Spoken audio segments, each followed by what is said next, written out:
évidemment des universités. Et cette triple hélice est au cœur des écosystèmes innovants, comme d'ailleurs les tiers-lieux. Je passe la parole à Olivier Réau. Olivier qui a fait un gros travail de mise au clair d'un certain nombre de sujets que nous avions abordés le 9 septembre 2020.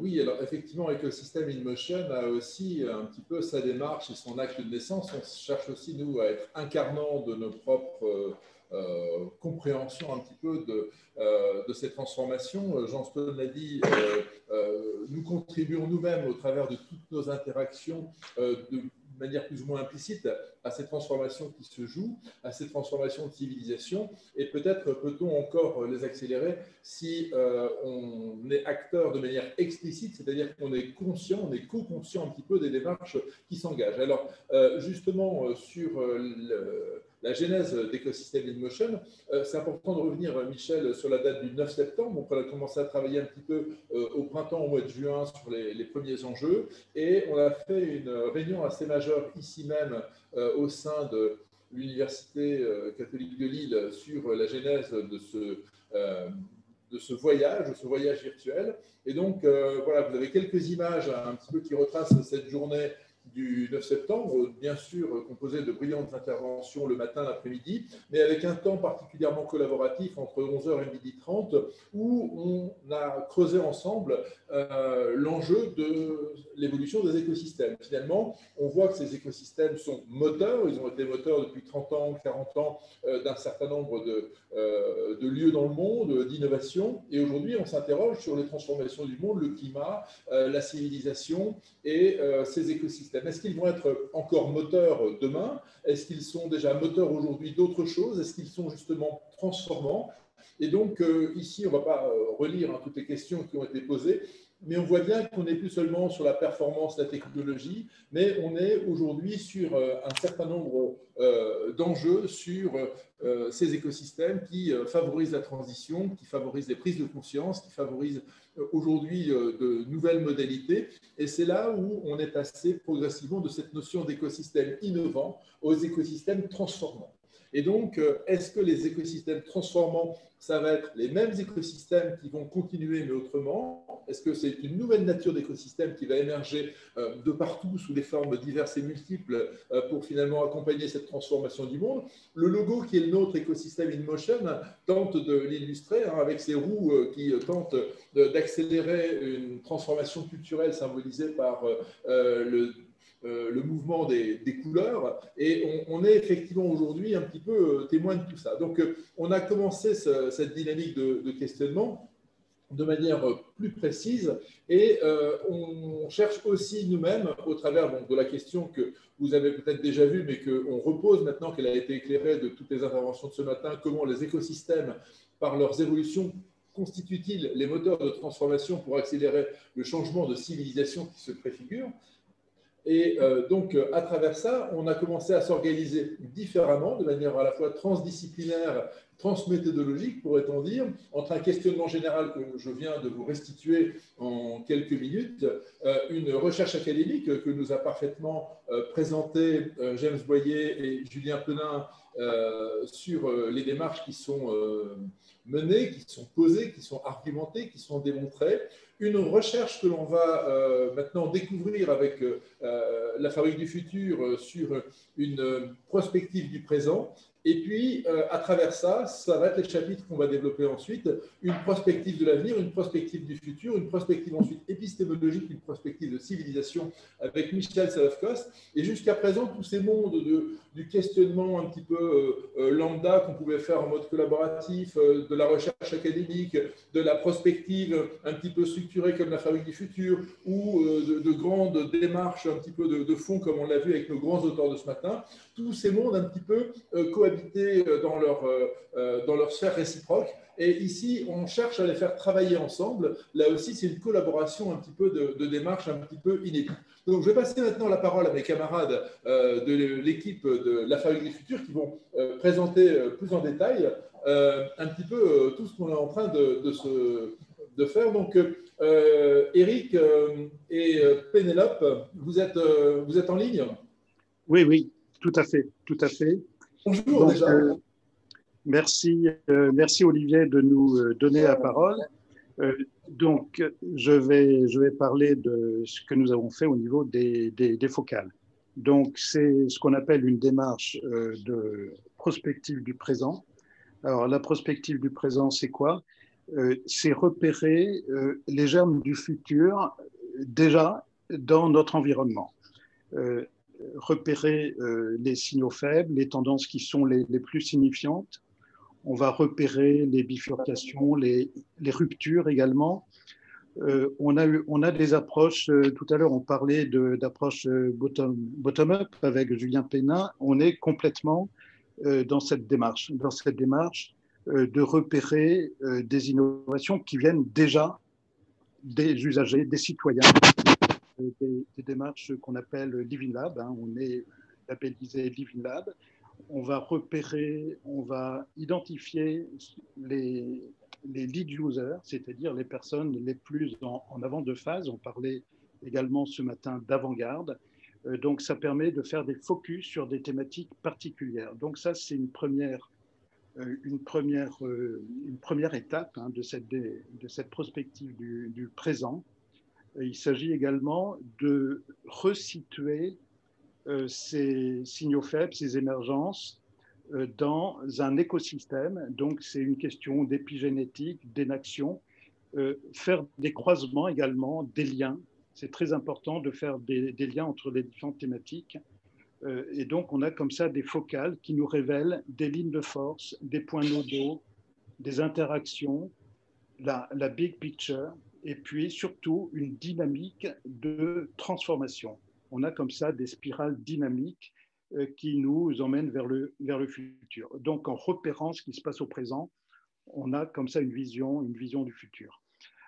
Du point de vue des livrables sur lesquels on travaille, je rappelle pour mémoire un rapport qu'on a fait pour France Stratégie au printemps dernier, suite à un appel à contribution qui s'appelait Covid-19, quel monde pour après?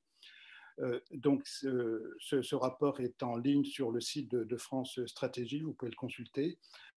Après chaque journée, après les 3 journées, Amérique, Asie, Europe, on fera des rapports d'étonnement centrés sur ces différentes focales. On fera également un rapport pour la journée du 9 septembre 2021.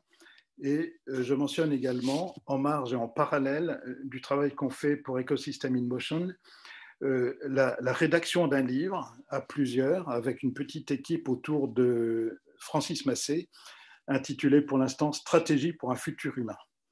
Voilà donc les livrables par rapport à ces focales. Et je passe la parole à Pénélope Morin qui va lister, détailler les différentes focales. Merci de votre attention. Merci Eric. Bonjour à tous. Donc, les focales transverses coopératives choisies par la direction de la prospective de l'Université catholique de Lille apparaissent ici comme des outils à la fois de fluidification et d'intensification du travail au service de la mobilisation et de l'adaptabilité des acteurs des écosystèmes transformants, vus ici comme des mosaïques de culture.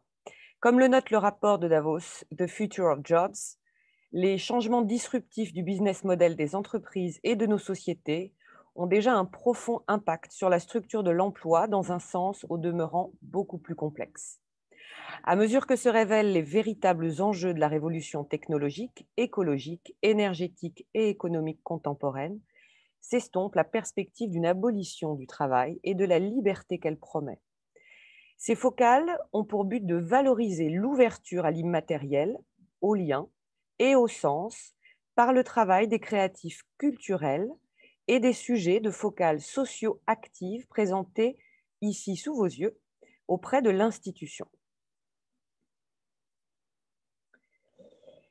Donc, les écosystèmes innovants Japon et Asie seront préparés par Stéphane Amargé.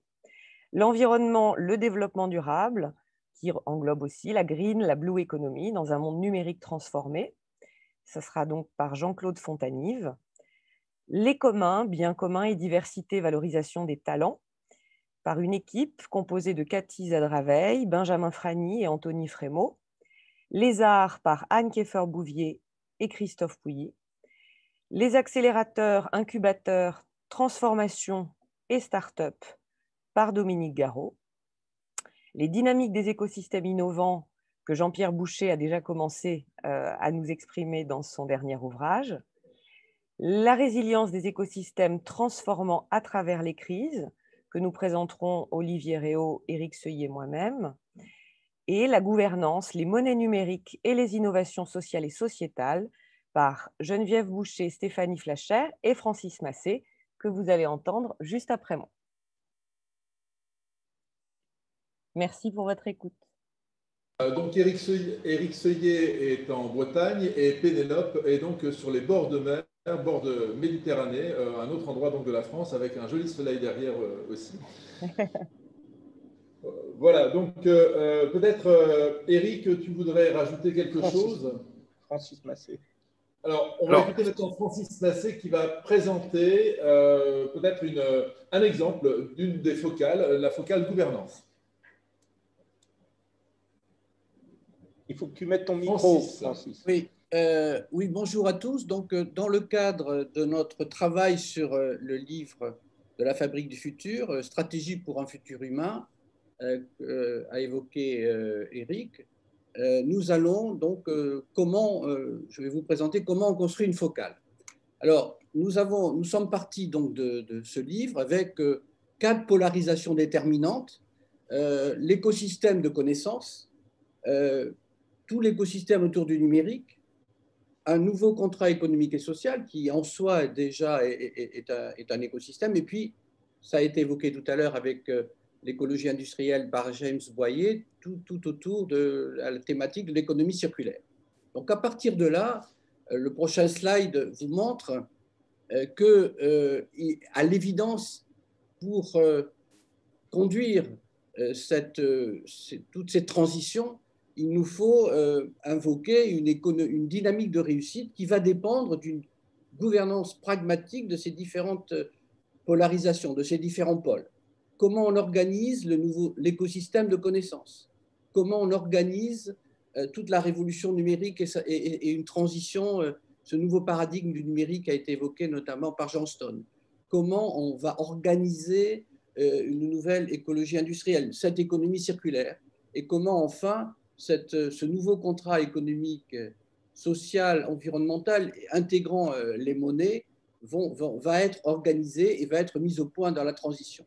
Donc là, prochain slide, nous devons aussi penser une gouvernance de l'ensemble qui s'impose de telle façon que chacun de ces écosystèmes, de ces problématiques, de ces chantiers a sa gouvernance propre, mais on voit bien qu'il y a des interactions, et ça a été dit depuis toute la matinée, entre ces différentes thématiques, entre ces différents pôles, d'où cette nécessité d'une gouvernance globale. Mais, et on peut passer au prochain slide, c'est quoi une gouvernance? Et donc, en gros, vous voyez bien que ce soit les organisations, les institutions, mais aussi les démarches, nous sommes très tentés aujourd'hui parce que l'existence, ce sont des silos verticaux. Que ce soit au niveau des processus, des structures, il nous faut trouver des gouvernances adaptées et qui, dans un premier temps, transversalisent ces silos verticaux qui ont leur justification, mais par rapport à la complexité de l'environnement de toutes ces démarches et de toutes ces organisations et institutions, et on sait que les solutions sont forcément reliées, puisque l'existant nous montre une situation interactive, complexe. Et donc, le prochain slide nous montre que nous devons faire évoluer ces silos. Merci pour le prochain slide.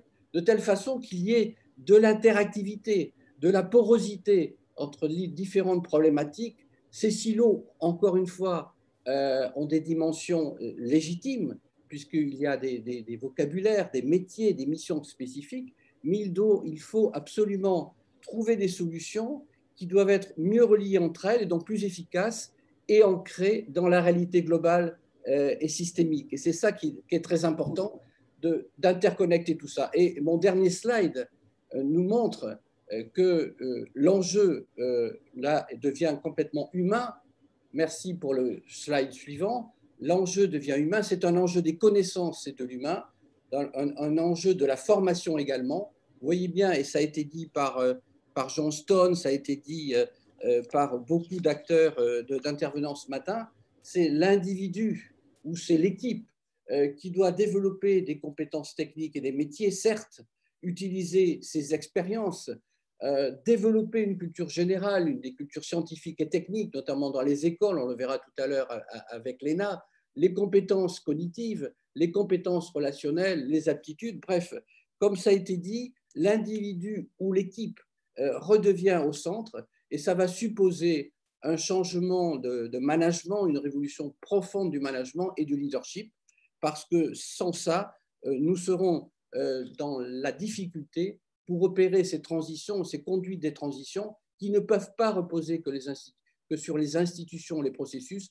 mais sur les individus, sur l'humain et les équipes. Merci beaucoup, Francis. Donc, je te remercie et je remercie chacun. On est tout à fait dans les temps. Donc, vraiment, merci beaucoup à chacun d'avoir été vigilant dans sa prise de parole. C'est vraiment quelque chose d'important et surtout cet après-midi, à mesure qu'on va glisser dans la dimension internationale où chacun nous attend à la minute près. Donc, merci parce que là, ce matin, on réussit parfaitement d'être dans les temps. Je te passe la parole, Olivier. Oui, alors, c'est important d'écouter des orateurs qui nous éclairent. C'est aussi important nous-mêmes d'être éclairants.